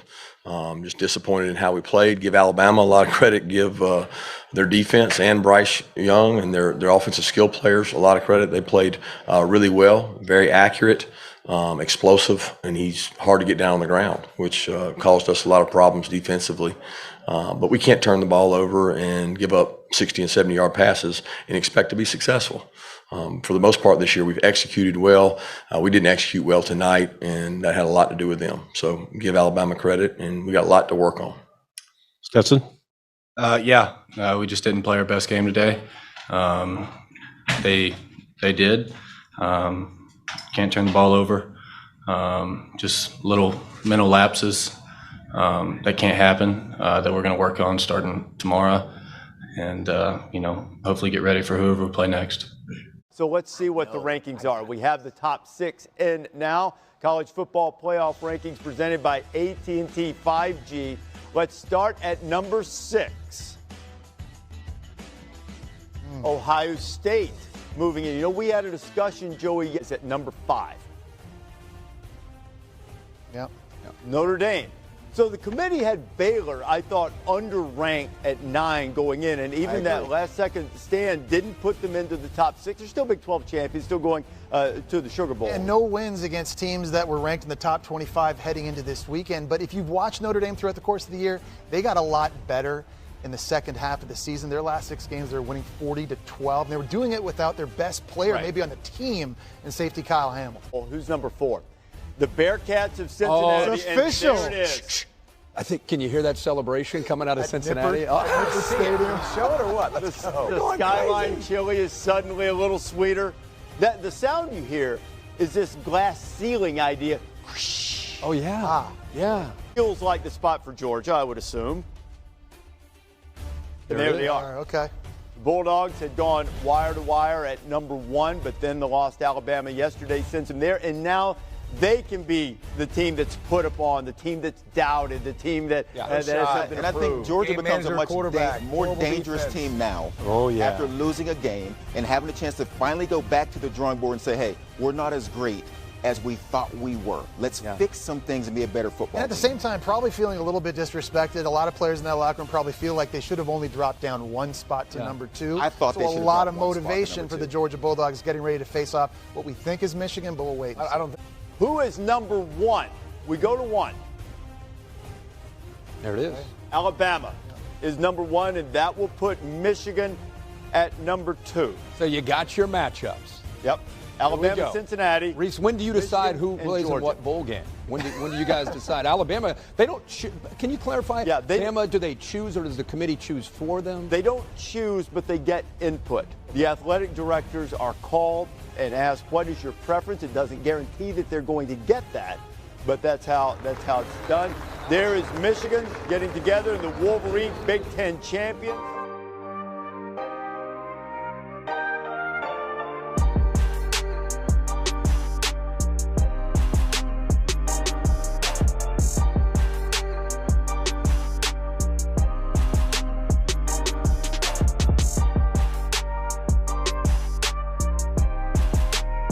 Calling the game, he won't make a pick tonight, but you can certainly make one. Who wins the game, Michigan or Georgia? I think Michigan's defense is going to put a lot of pressure on Stetson Bennett, get him to make a couple of mistakes, and I think Michigan will win this game. Coming from a Michiganite? Yes. Well, this is a classic matchup. Yeah. David, and I'm not going to say David and Goliath. You got 2 Goliaths. Right. Okay, power versus power. I think the outcome is going to be determined by the coaches. I really think it's going to be the difference in this game. I'm going Georgia. Georgia, good pick. Good pick. Hey, isn't this weather beautiful for my friends in Michigan, right? Oh, yeah. Last time we saw Michigan, they upset Ohio State in the cold and in the snow. What's this? Oh, it's Michigan. Yeah, the last time I saw Georgia, they were getting upset by Alabama. Well, my friends, Uga is angry. Uga is angry and hungry. And this heat, give me that head. Georgia! Yeah, baby! Georgia. Friends, it's time once again. Yep, it's a wrap. Let the big dogs eat. Now. Goldberg, always a pleasure, my friend. Great to Honor's see all you mine, here. my friend. Thank you, sir. Back when he was Bill, he was a great defensive lineman for the Dogs. See if they can win. We got Wake and Rutgers coming up. Dogs, just in case. It's a high kick. And that's McIntosh stepping up at the 6. And good coverage as the Wolverines knock him down near the 20-yard line. Team practices. Bennett under pressure, delivers downfield. It's Brock Bowers who goes high to make the catch. And the Dogs are threatening in the red zone. For the Wolverines is in there. On 1st and goal, Bennett to Bowers. And Brock Bowers scores, and Georgia draws first blood. Winds down, and they give it to Cook, who makes the cut. In the clear, James Cook. Inside the 30, finishing up his career in the same building as his big brother Dalvin did against the Wolverines in the Orange Bowl. Mix and match is working very well. McIntosh is going to throw it. Lobs to the end zone. Caught. Touchdown. Mitchell. Take it to Haskins. McNamara wanted to take a shot downfield, and he'll get swallowed up by the pass rush. He faked the reverse, and he's swarmed by Dean. Side. Bennett has protection and launches downfield. It's caught by Cook, and he's wrestled down at the 15. The Miami native makes a huge play. Bennett backpedals, scrambles, heaves downfield. It's caught. Jermaine Burton scores.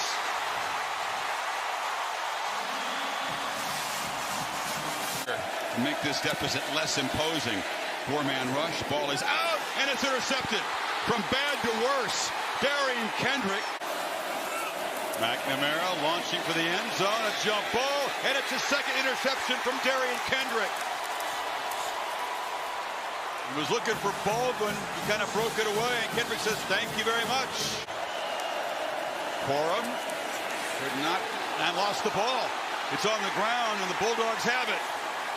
So 2 interceptions and now a fumble. Devontae Wyatt is on it for Georgia. McCarthy sprints away from late pressure, gets on the edge, and runs smack in to Quay Walker. That was a big-time play by Quay Walker. Again, 6'4", 240 out in space. And Chris, he's being blocked, kind of boxed out, not blocked, by the tight end, Eric All. And it All doesn't realize that Quay Walker's getting off of him. Short play, Dogs need one. Bennett looking to throw for it under pressure. Hammered, but he lobs it out to Cook, who collects it and sprints for a touchdown. What a homecoming night for James Cook. His first game back in Miami, he's done a lot, and now he scored a touchdown from 39 yards out. Yeah, I'd like to open up with really proud of our players, the whole organization. You know, our staff works really hard to put a plan together. Our players bought into that plan. I came out from the very start and executed that defensively and offensively. We really had a great opening drive. I thought that set the tone for the game. I did not think we played as well in the second half as we're capable of, and got a little flat. But I appreciate the effort and the commitment to the players. Nobody understands how long a layoff that is and how many practices you got to continue to have. And they bought into that each day and came to work and answered a lot of questions that everybody had for them. All right, first question's from Chip Towers. Go ahead, Chip. Yes, this is for Darian. Darian, we haven't gotten to talk to you all year. Obviously, it's been a huge year for you, and to get defensive MVP in this game with 2 picks, you're an experienced guy. Can you just sort of put it in perspective what really the last year has been like for you, and being kind of back on this stage again and playing big? Last year, I just had to keep my head up, keep grinding. God put me in the spot. University of Georgia gave me a chance, and I just put my head down, kept working, and this is what it led to. Your next question is from Andrea Adelson. Go ahead, Andrea. Hi, this question is for Kirby and for Stetson.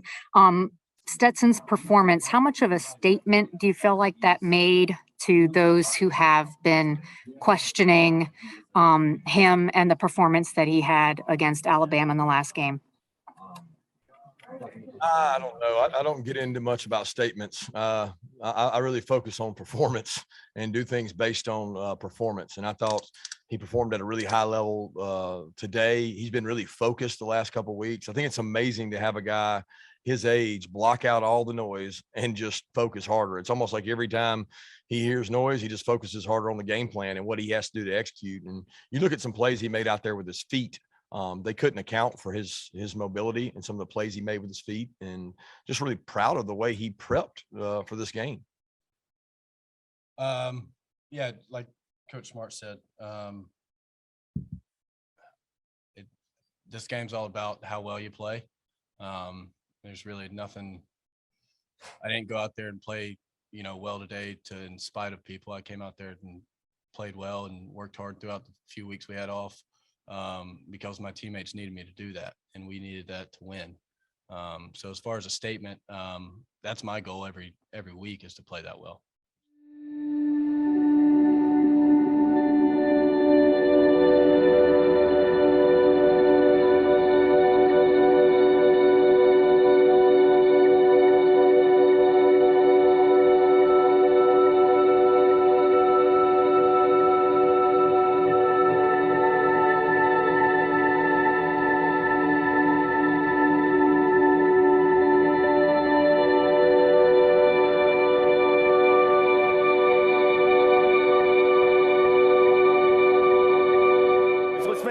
Desmond, who wins? I tell you what, guys, looking at Georgia, you got to think this defense is not going to have the same poor performance they had in the SEC championship game. They're just too good for that. Kirby Smart, the head coach, he brought in a psychologist. They have blind trust. They have skull sessions. I think this team is mentally ready for this game. I'm going with the Georgia Bulldogs. Yeah, good pick, good pick. Reese, it's happened, this is the 5th time top 5 teams have rematched in the season. In the same season. All 4 has been won by the team that lost. I think Georgia, revenge, defense plays better. I think Stetson Bennett plays a really good game with his feet and his legs. Georgia wins. Good pick, good pick. Hey, listen, all Alabama has got going for him in this game, he's got the best college coach of all time. Hey, on the Alabama side, Alabama on offense, all they got is Bryce Young, the Heisman Trophy. Oh, and Alabama, all they got on defense is Will Anderson, the best player. And Alabama beat him 37 days ago by 17 points. Poor old Georgia. All they got is a bunch of hungry dogs. I'm going with Aga. Aga, the hungry dogs, and that is largely well received. And look, Coach visiting LC. Coach, what's up here? You got the real thing. Aga showing up in the room. He's fine. Come over and get Desmond a hug. LC's thinking that dog is beautiful. Beautiful, LC, right? Beautiful dog. The headgear has been done, and now Alabama and Georgia set for the rematch. Will this version of Aga be able to put a national championship on his resume? And at the end of the evening, confetti will rain down on the winner. It is one of the rituals that you hope for, that it's your school's colors that go to the rafters of the stadium and crown you champion. National championship game around the corner. It's a high kick, and Earl will wave for a fair catch. He's got a really consistent kicker in this couple of years. Will Riker, 18 of 23 on the season, and he hammers it right through. Mayor White, call him Zeus, in the backfield. They fake it to him. Bennett pressured on the rollout, and he's going to be sacked immediately. Christian Harris got there, and it's a big loss. And they fake it to Bowers. Here's a downfield shot. George Pickens, a diving catch. As the elite receiver has waited a long time to make a play like that. Lesney, reliable kicker, 20 of 25 this year. This from 24 yards right down the middle. Needed rest, Kirk. That long drive, give him a chance to recover. Trying to get after Young, who launches to Williams, who's wide open down the field. How, you wonder? He's to the Georgia 35. The main target staying down, though, and gripping his knee. Reichard was good earlier from 37 and hammers this one through from 45. But a big job to do in the meantime. Young across the middle. It's caught. And Latu running down the field. Can they track the tight end down? They try to punch the ball free. They can't. He's inside the 10. In the SEC championship game. Sack Bryce Young. Reichard providing all the Alabama points so far. But Lesney, this is the longest field goal attempt of the season, but within his range in his career, and that's a beauty. Off the line of scrimmage. Young across the middle. Catch made. Jai Hall works his way free, and the freshman steps up in the absence of Williams and makes a big play.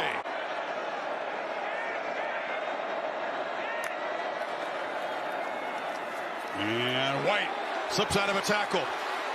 Cuts through a crease and barrels into Alabama territory. There goes Zeus. No doubt, Holly, we've seen a couple of guys make plays. The passing game has actually been clicking. They just haven't found the end zone. Young launches downfield to Billingsley, and it's picked off by Smith. The safety was lurking back there. The tight end was well covered, and the Dogs with tonight's first takeaway. Alabama's side, that might be because their big play guy is out of there. Robinson finally making a play, breaking tackles, showing some determination, and that gets a roar from the Bama fans who have waited all night to see a run like that. The reliable Reichard tries to make it 4 for 4 tonight, but it's blocked. The Dogs are very good at blocking field goals. That's the 3rd this season, and the lead is still 3. Cook makes a cut. He's got blazing speed. James Cook in a foot race. Can the Tide track him down? They finally get him inside the 15. Battles saved the touchdown, but the Dogs instantly threaten. He's over on the left side. And Zeus White muscles in. The first touchdown of this championship game, and Georgia claims its first lead. Suddenly Bama inside the 35. Young launching downfield. Catch is made by Hall. Dropped one earlier. No mistake that time. Instead, he sends out Reichard from 21. And he does not get through. Makes it 3rd and 8. Here comes the pressure. Bennett immediately on the run. He'll be chased down. Tries to make a desperation heave. Harris had him in the grasp. That ball nowhere near back to the line of scrimmage. No, I think he was calling that.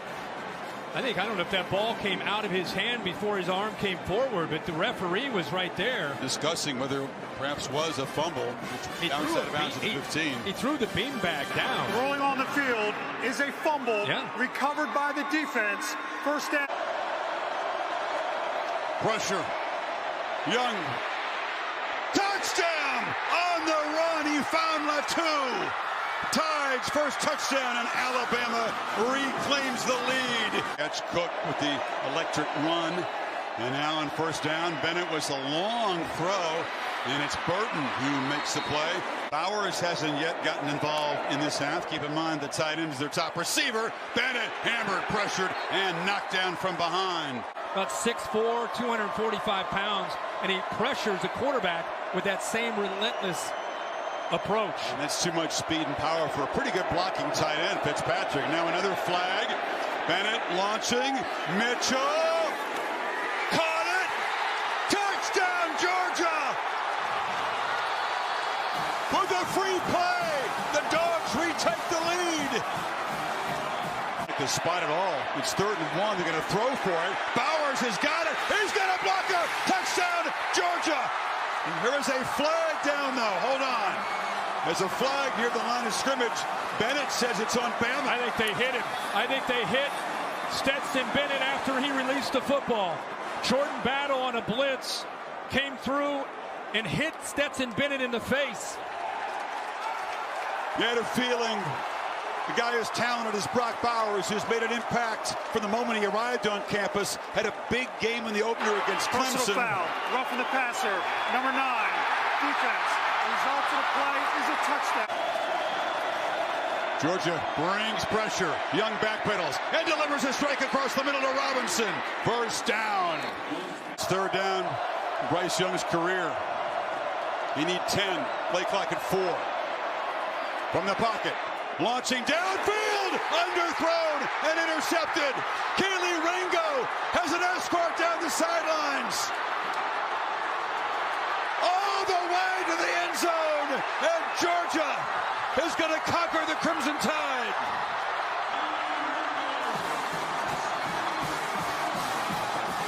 I can't imagine what's going on in the state of Georgia and Georgia Bulldog Nation all across the country and what they're feeling right now. They have a watch party in Stegman Coliseum back in Athens. The party will quickly spill out into the streets of a very festive college town. There's Bryce Young, who's had an amazing year as a Heisman Trophy winner in his first year as a starter. Just so many storylines. The way the game unfolded in the SEC championship. Georgia having to go back to work to try to get ready to beat Michigan, hope for a second chance, and they get it. And this kid right here, man, you got to, if you don't know his story, we've talked about it tonight, they could almost make a movie on Stetson Bennett and what he's been through, how nobody believed in him. And he climbs the mountain as the leader of this team and wins the national title. Plays that in Blackshear. Pierce County's a 3A football again. He had some mid-major offers, but not from his dream school. So he goes as a preferred walk-on, not playing. Jones County Junior College in Mississippi, plays there. Kirby Smart offers as a scholarship, but he's buried in the depth chart. Kirk, he's number 3 at the start of the season. Hey, no, you got to go back when he leaves the junior college. He comes to Georgia. They go get DeJuan Mathis as a 5-star. Jamie Newman transfers from Wake Forest. JT Daniels comes from USC. He's as far as you can see on the depth chart. His own fans never really bought into him being the guy. A lot of them wanted JT Daniels. He and his teammates are the only ones that believed he was the guy to be their quarterback. Plays with a chip on his shoulder. And all that pent-up stuff. The emotion came flowing. He burst into tears as soon as he saw Bennett responding after the fumble with a tremendous throw and catch. And then the pick 6 to seal it. And one more play for the Georgia defense. Georgia on the mountaintop. Demons be gone, and the drought is over. National champions at long last. What a tremendous game tonight. Congratulations to Alabama on a great season. But this is a night for the Georgia Bulldogs after a long, long wait.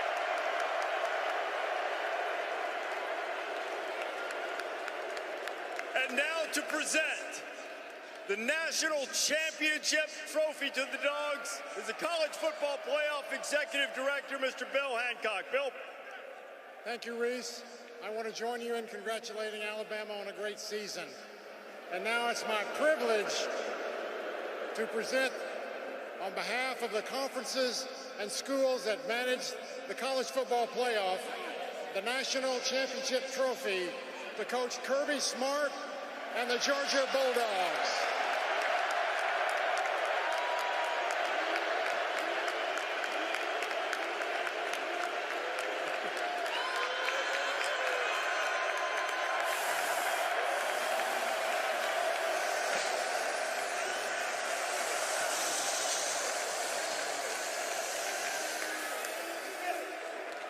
Okay, first, Kirby, I got to know, what does that trophy taste like?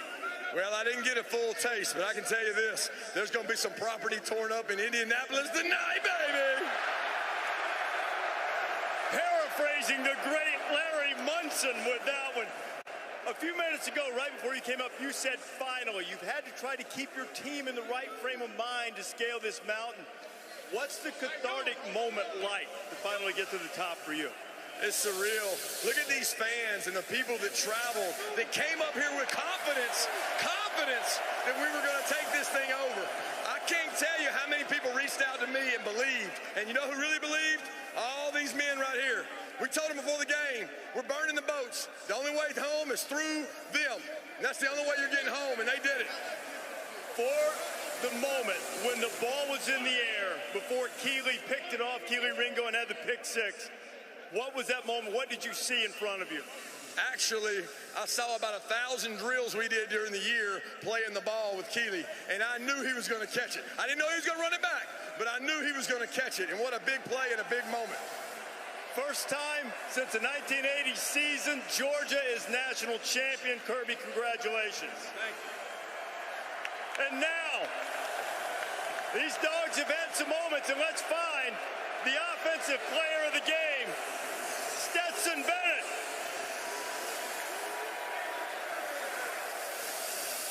Stetson 2 for 2 on offensive player of the game. When they went ahead after the turnover, what changed for you mentally in that moment?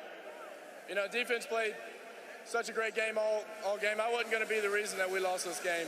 And we just went out there and we executed. Our boys made plays. AD went up over the top. You know, they had to tackle Jermaine right there so he wouldn't score. And, it was awesome. You've believed in yourself. You've stuck with it. You laid it out. It was all or nothing for you in this game. So now that you've reached the summit, what's this like for you? I mean, I have no idea. I can't describe it. I love these guys. I have no words, man. These are the greatest fans in the world. This is the greatest team in the world. I love everything about this place. You envisioned this a lot of times as a kid. How does the actual moment compare to the way you dreamt it would be? Well, I mean, I cried, so, I mean, pretty good. When's the last time you cried before then? It's been a while. It's been a while. Well, shed the tears if you want to. Smoke them if you got them, my friend. Congratulations, Stetson, national champion and the offensive MVP. The defensive player of the game, and what a performance for this defense, which has been elite all year. Lewis Seen. Lewis, congratulations. What